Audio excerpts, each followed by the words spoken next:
So I lost about 40 minutes of footage because my microphone was not working, and I am very upset.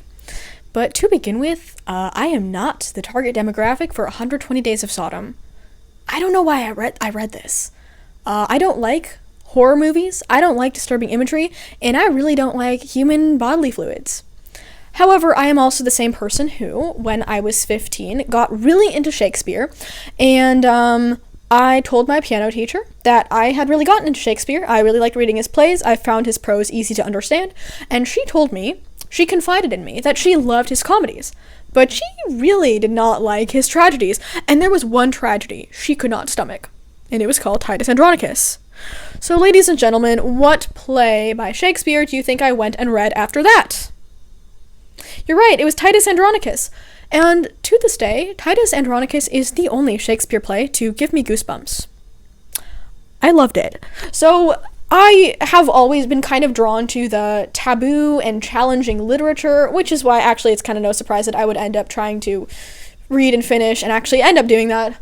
120 Days of Sodom. It took a couple of months because I had to kind of stop for a couple weeks at a time and process everything. So that's why I ended up taking 2 months to actually finish everything. I wanted to film and record this video 2 months ago. So, where did I find 120 Days of Sodom? Well, let me take you back in time to 2 years ago. I was watching Wendigoon's Iceberg of Disturbing Movies video. And let me just say, that is a very misleading title. Disturbing Movies. In that iceberg, the last 4 or 5 tiers are not even movies. It's just actual crimes and violence being filmed and recorded. So it really should just be the most disturbing things ever caught on camera, not even disturbing movies. But I digress. Wendigoon in tier 3 talked about the film Salo by Pasolini in 1975. And if you think I'm going to watch it, think again, because I do not like that sort of thing. I can't stomach movies. I will not watch creepy triple X-rated movies for you guys. I care about my mental health too much now. I don't do that watching stuff to hurt myself nonsense anymore. I've also never watched an adult film, so I would not be prepared for something like this. However, I learned that Salo was loosely inspired by a 1785 novel called 120 Days of Sodom. And when I learned that this creepy 18th century novel existed, I was intrigued. I'm a huge fan of gothic horror. Sorry, I'm looking at my notes here, ladies and gentlemen. I have a lot of notes here, so I don't lose track of what I'm talking about, because there is a lot to get through in this video. As I mentioned, the previous recording that did not work was 40 minutes long, so who knows how long this video will be. I will try to cut it down, don't worry. 120 Days of Sodom, it was written in 1785 by the Marquis de Sade, and I thought it was going to be some juicy gothic horror that was a little bit more edgy than what I was used to. I was used to Phantom of the Opera, Frankenstein, Dr. Jekyll and Mr. Hyde. That was my gothic horror. Spoiler alert, 120 Days of Sodom is not gothic horror. It is graphic. I don't know if you can even call it erotica, because it is not erotic. It's written to be erotic, but if you don't like abuse of children or playing with poo, you won't get anything sexually arousing out of this book. So, spoilers and forewarnings. I will be spoiling everything in this book, but honestly, based on the content, are we really sad about that? Did we really want to find it out for ourselves? You can find this book free as a PDF, though, if you are brave. Don't read it. My recommendation is don't read it. Just don't. It's a waste of time, frankly. I'm reading it so you don't have to. Okay, forewarnings. In this book includes every single sexual fetish under the sun. I will not be including most of them simply because there's not enough time and it's really unnecessary. Anything you can possibly imagine exists in this book, and even stuff you can't imagine exists in this book.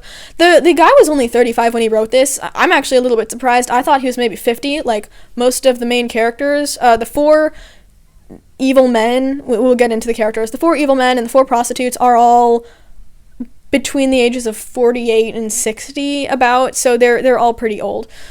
Or, well, they're middle-aged. Not old. Middle-aged. Huge difference.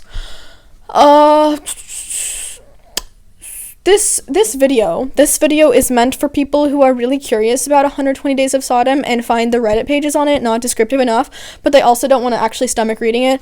This video is for you. I'm going to be detailed. I'm going to be not instructional, obviously. Don't do any of the things in this book.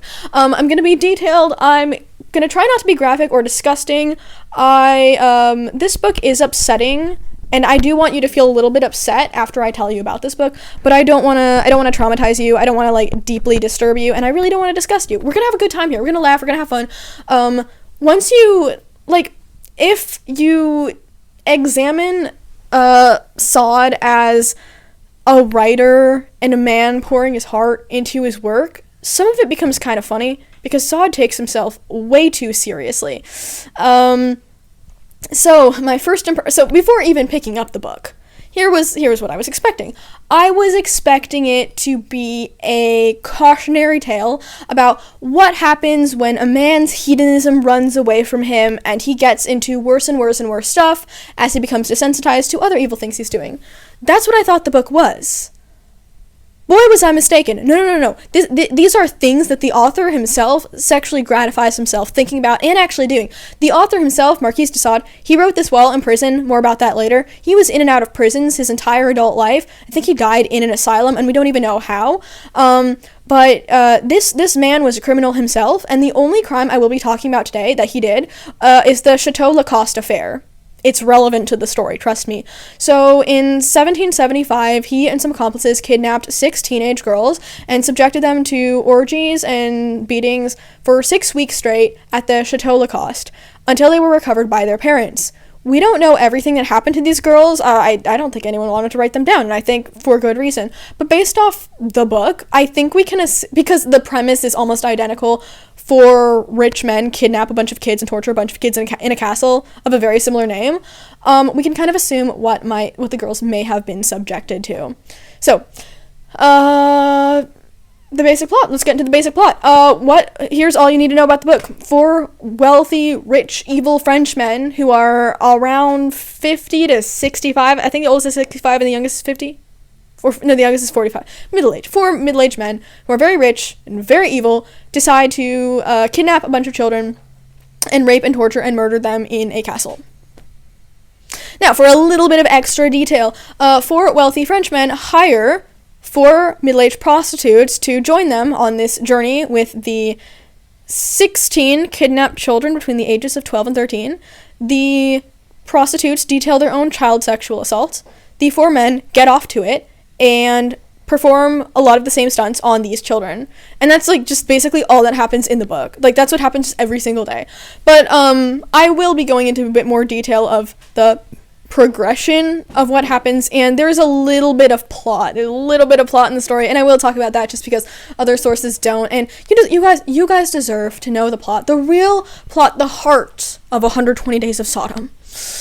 I'm going delirious making this video.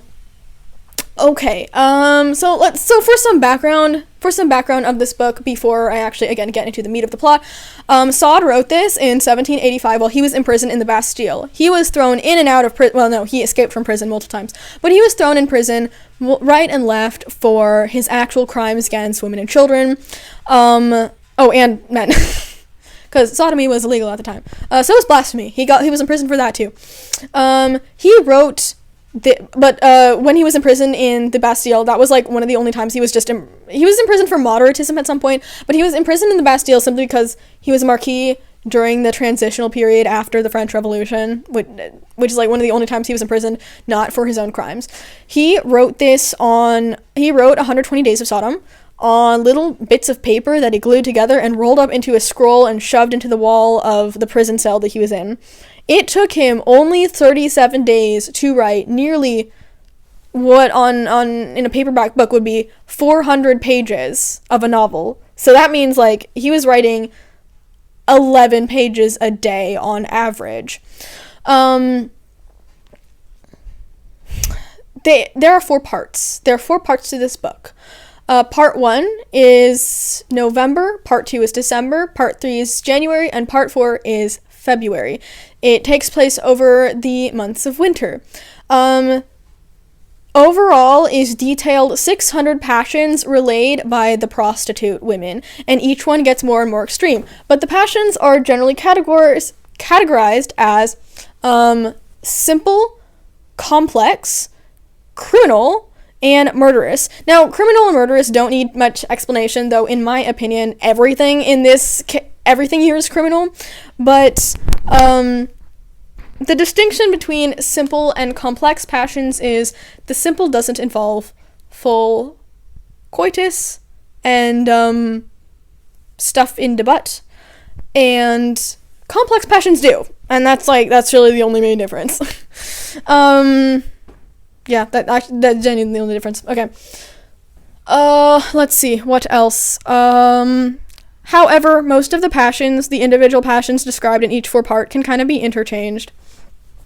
The language. I want to talk about the language just a little bit because I think the language is funny. This is 18th century prose, so it is descriptive. Each word has maybe 10 different synonyms, and they are all used here.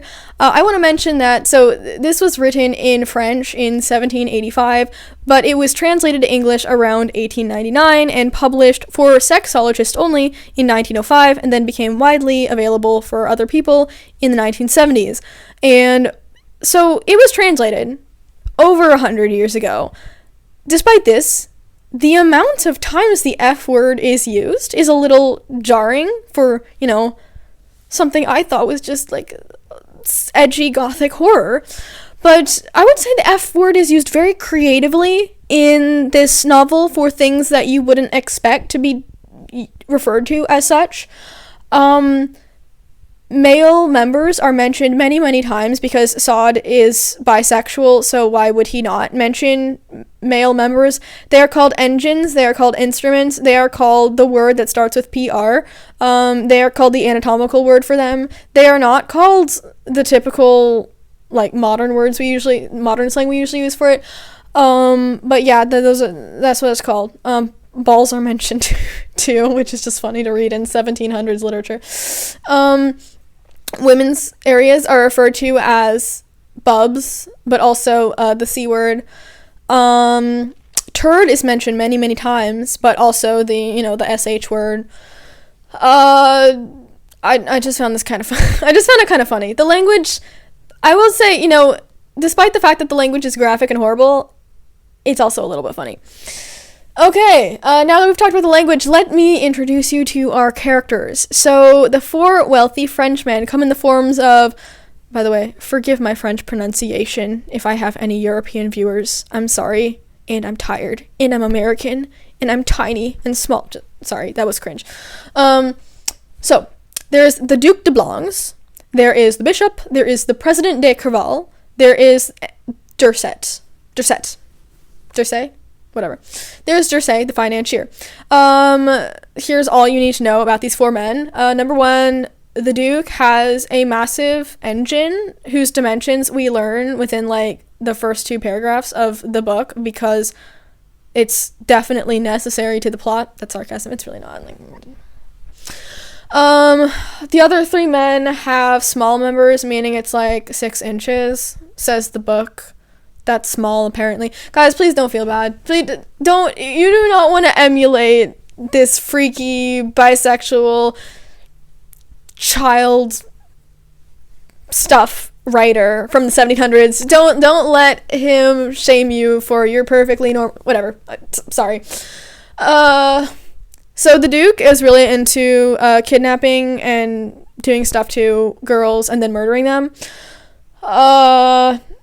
The Bishop is the only man out of these four men who is totally homosexual. The others are all bisexual. Everybody in the story is bisexual, by the way. That's just kind of a given in a Sod universe.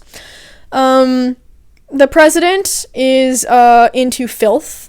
He's a misophiliac, which is a word I learned. Sod was a misophiliac too. We learn way too much about the hygiene or lack of hygiene of all the characters. And then, there's nothing to know about Durset. I mean, Durset is feminine and women shaped, but that's it. That's it. Who cares?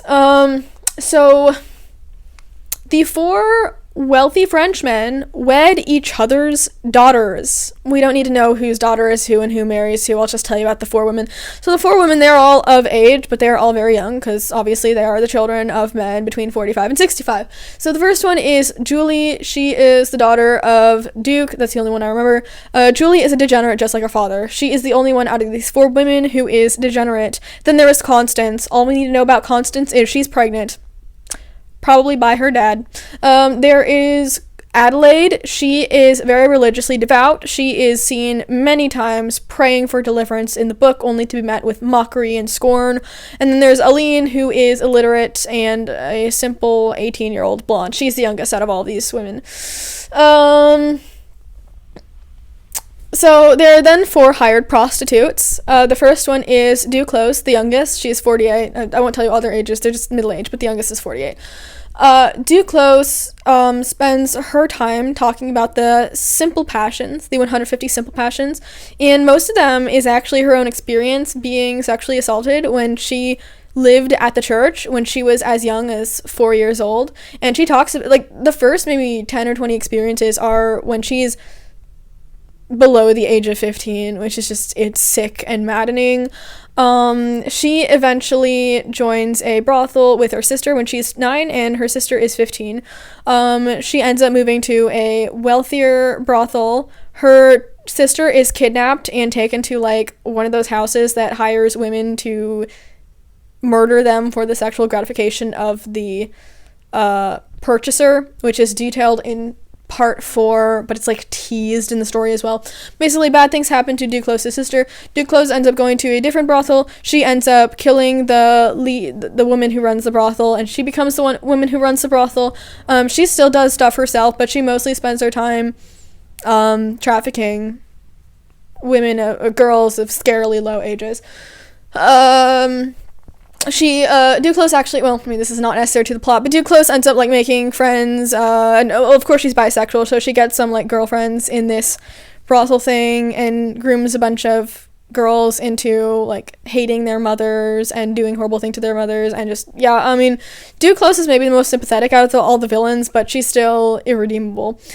The next character is Champville. As I mentioned, parts 3 through 4. Did I mention parts 3 through 4 are unfinished? It's like a draft. Sorry, this is my millionth time taking this video. 120 Days of Sodom is not a finished work of literature. The only one in actual detail that's like that's over 300 pages long is part 1. Parts 2 through 4 are just kind of written in a list, except for the very end of part 4, which details the last passion in detail because it's the end. So why wouldn't I don't understand Sod. He's a weirdo. Champville relays the complex passions for December. She's the only woman who is homosexual out of all 4 women. The rest are bisexual, and that's really all you need to know about her. Martine, Sod takes the time to mention that she has a deformity down there preventing her from doing normal stuff, but then halfway through part 3, he's like, actually, no, she doesn't. I made a mistake. Okay. Martine details her experiences a little bit. She talks about how she had her pucelage, we'll call it that, taken away when she was scarily young, and she and her brother were kind of passed around by different traffickers, forced to do things to adults and forced to do things to each other. And that's kind of all we know about her, but we know a little bit more about her than the others. That was Martine. Did I mention that was Martine? I don't even remember anymore. Okay, Desgrange. It's spelled Desgranges, but I don't think that's how it's pronounced. Desgrange is, all we know about her is that she's ugly. She's beat up and worn, and she's the oldest, but we don't know anything about her. Okay, the next characters there are 8 men with big willies. They're like 25 to 30. Only 4 of them have names. The other 4 are like second rank. They're called studs in the movie. You don't need to know what they're called in the book. You can Google it, but please don't. There are 4 nursemaids who take care of the children, and all you need to know about them is they are ugly and disgusting, and Sod takes so much delight in describing how terrible all of their hygiene is, because Sod loves his filth and nastiness. Oh, wait, I think it's time we actually get into the meat of the plot. This is really exciting.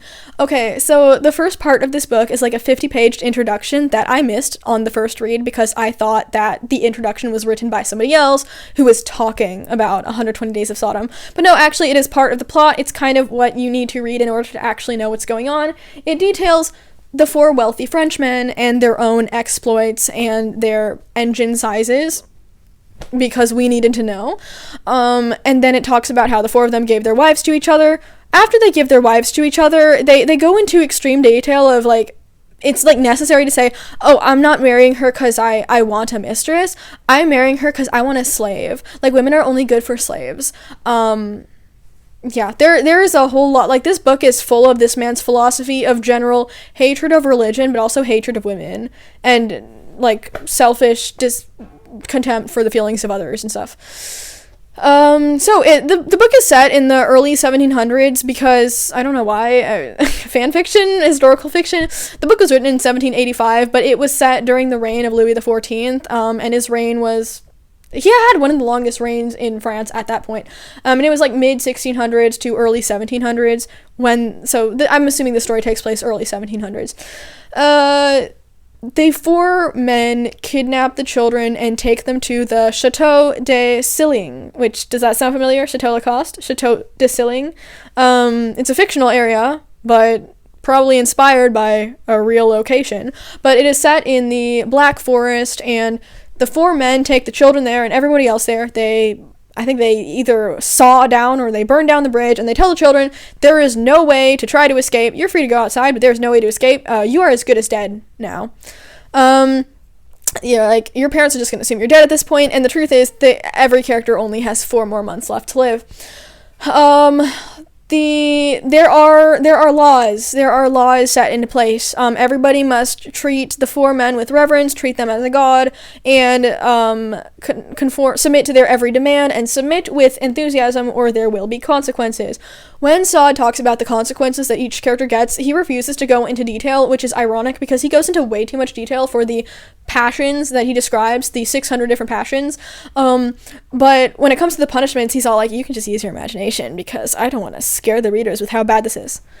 You already scared 99.9% of your readers away with the non-punishments. So at this point, you're just being cheeky and lazy, because even you can't think of anything worse at this point. If you could, you would write it. I know you, Donatian. I know you. That's not even how you pronounce Donatian. Let's see. The girls sleep in one room. The girls have their quarters. The boys have their quarters. The cooks, the scullery maids, they all have their quarters. The 4 men can pick whichever women and children they want to sleep with them every night, which tends to happen. Like, the book always lets us know which children and women each man went to bed with every night, or woke up with in the morning, whatever.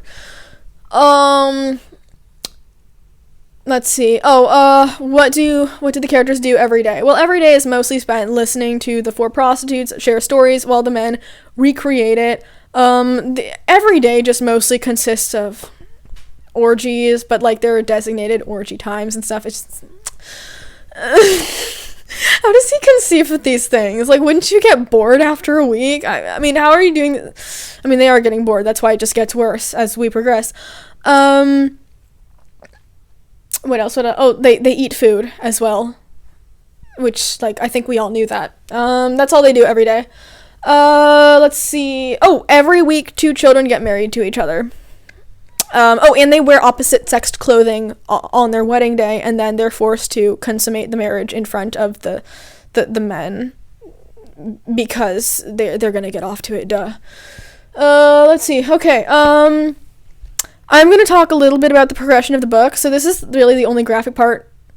This is really the only part where I'm gonna get graphic into the book. So when I first started reading it, it very much threw me into, they all wake up, and Duclos starts telling them her tale. She talks about how she grew up at a church with her older sister because her mother couldn't afford to take care of her, and how when she was at this church, there was this one priest that everyone knew of who liked to show little girls a surprise, and then he would give them a present, and then he would give them money. I think we all know what the surprise was. Like, your heart is just sinking as you're reading this, and you're like, oh, yeah. Ladies and gentlemen, we have a flasher. But yeah, so, lo and behold, eventually this priest captures little Duclos, who is about 4 years old at this point. The fact that she remembers this too, and also describes this man as being handsome and in his 40s. 10 times her age, ladies and gentlemen. So this man shows her his surprise, stimulates his surprise, and then baptizes her, and I guess that's her present, and then he gives her some money. And then already by the second passion described, she's now about 6. You would think, you would hope, you would pray that that man was the only corrupt priest at this church. Nay, I tell you, it is all of the priests. The next priest that we meet is this even older guy. He brings Duclos, who's now about 6, to his quarters. He gives her a bunch of stuff to drink, and then he's like, so, do you have to pee? And she's like, yeah. And he's like, okay, like, do it in front of me. And already, second part, we're getting into the pee. This is supposed to be simple passions, right? These ain't simple. This is only the second one. And you can imagine things progress very, very quickly after it. I mean, even Sod himself criticizes in some notes or some commentary that he writes. He's like, I was too descriptive too quickly. Yeah, but maybe a good thing, because you scared away most of the people who would get traumatized by the book. But not me. Not me. I am steadfast. I read it out of spite against him. I don't know. I'm tired.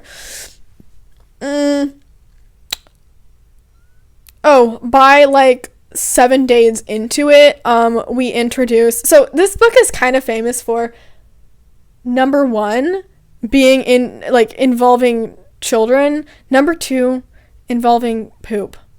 Lots and lots of it, and once it starts, it doesn't stop. And honestly, this part was, I had to back out a little bit, or not, well, I didn't back out, obviously, but I had to pause a little bit after I read the first vomiting scene, because I really don't like that. And then when we get to the poop, I had to stop, every couple of days in the book. I would read every couple of days, and then I'd need, a 2-week break before I picked up the book again.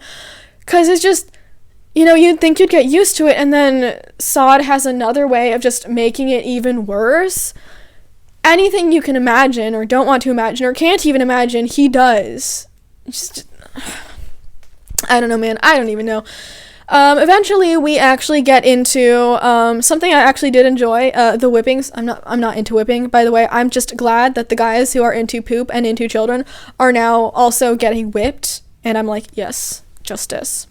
Except not really, because they're into that too. And then at the very end, we dabble in a bit of necro. And that's really, honestly, human bodily fluids, and then, a touch of necro, and then also the whippings, is really all we cover in part 1. At the end, actually, I'll get into the plot now. So, there is a tiny bit of plot. There's a tad bit of plot in this novel. So, in part 1, first of all, the characters, there are 16 children, right? 8 boys, 8 girls. You cannot keep track of all of them. You don't remember which ones are aged which. He mentions at some point, but you can't even remember.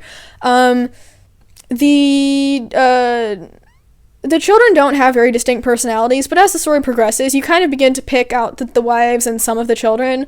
So, first of all, as I mentioned, there are punishments dealt for people who disobey the laws, but eventually the 4 men just start accusing children falsely of doing things just so that they can punish them and get off to falsely accusing them, because that is, an extra fetish for them to, just, again, be bad. I think at some point the bishop or one of the characters says that if I may be quoting from Wikipedia because you might Google this, but I am also quoting from the book.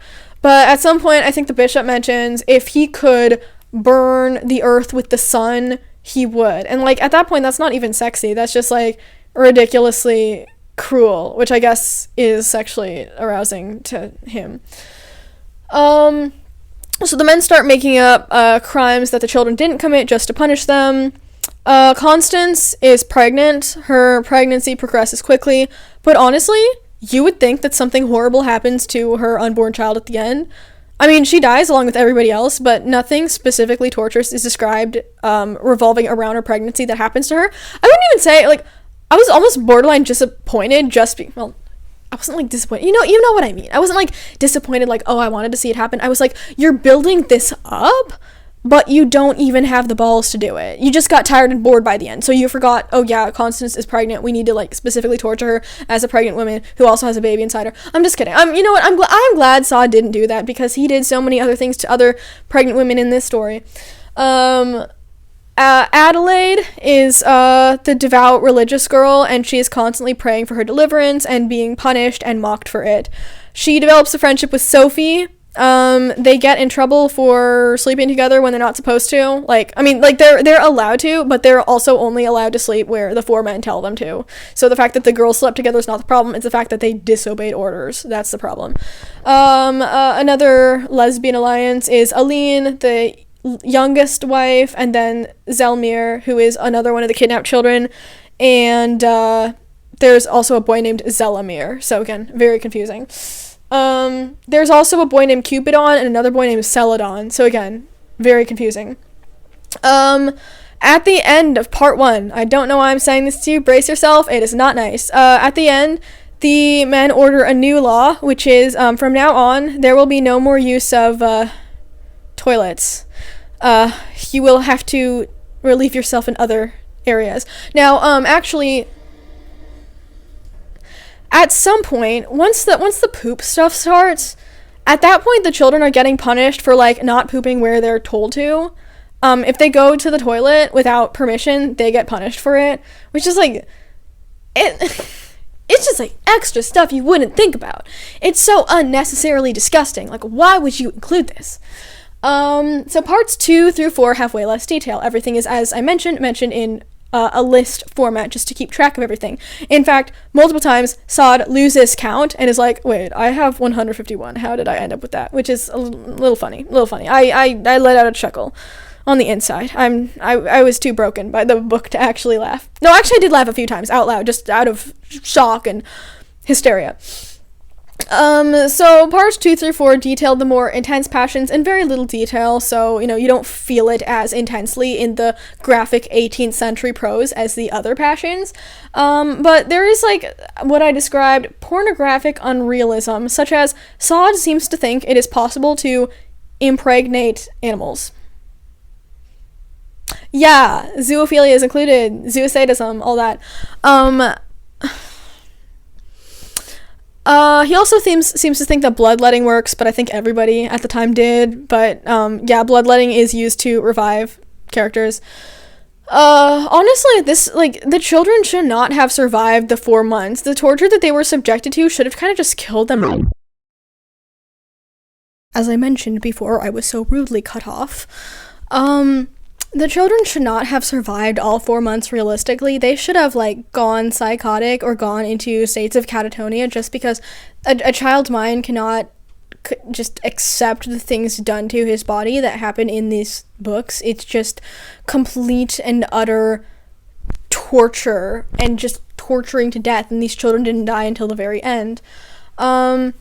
During the final month, the children all eventually die, but before they die, over the course of the next few days, they have little body parts removed, right and left. So do the 4 ugly hags who take care of the children, and so do, I think, the 8 men with big willies. That's just what I'm gonna call them.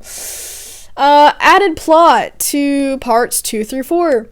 Julie, the degenerate wife, develops a sexual relationship with Champville, the middle-aged lesbian prostitute. Her dad and husband approve. The men approve. Celadon and Sophie. So, as I mentioned, the children end up marrying each other in different ceremonies meant for the adults' gratification. Celadon and Sophie are the only 2 who are actually in love, and they end up dying together, and they're, like, kind of attached to each other when they die, is all I'm gonna say. Augustine faces probably the most tortured death, because she tries to escape with one of the men with big willies. And, she has the most violently described death, which, like, it's kind of even hard to explain because, again, it's just kind of not physically possible, but she is murdered in such a way that she feels the maximum pain possible and is removed into as many parts as possible while still being conscious throughout all of it, which, again, like, strikes me as very unlikely and anatomically impossible. At the end, all the children die. 3 of the wives die. Julie is the only one who survives because she herself is a degenerate, which means that she gets to be spared and gets to join the alliance of the degenerate, her degenerate dad and his friends and husband and stuff. The 4 hags die. All 8 men with big willies die. The cooks are spared. The 4 prostitutes are spared. So what can we learn from this? Well, one thing we could do is possibly separate the author from the work. Obviously, the author meant for this to be pornographic or shocking and horrifying, but we can take away from this, like a cautionary tale, the truth of what happens when you let your hedonism run away from you. Sod was examined multiple times, and he was never found to be clinically insane. He was just found to be a very adamant atheist, and, atheists are generally not like this. Atheists will not agree with me, sorry. But from my perspective, I believe that, most humans have a God-given conscience, which gives them empathy for other people. But at some point, some individuals choose to be so, and I'm not even talking about sociopaths, I'm talking about people who are, like, just genuinely so evil, who just deny their conscience until they eventually find it okay to do all these things to victims, and I think Sod is an example of this. Another thing we can take away from this literature is we don't need to have full freedom of thought and full freedom of expression. We don't need all of this to be written. This work has been preserved and heralded as just an insane work and mark of classic literature, which I would, I suppose, agree with, but it really just is glorified 18th century pornography or exploitative torture porn and nothing more. In that, it's like, shows, hey, it's a tale as old as time, evil men, right? Well, I won't say men, I'm not gonna single them out. It's evil people writing evil things. But again, what we can take away from this is that it is ultimately a cautionary tale about what happens when you take hedonism and disregard for the empathy of others to the fullest degree, and that not everything needs to be written down and expressed.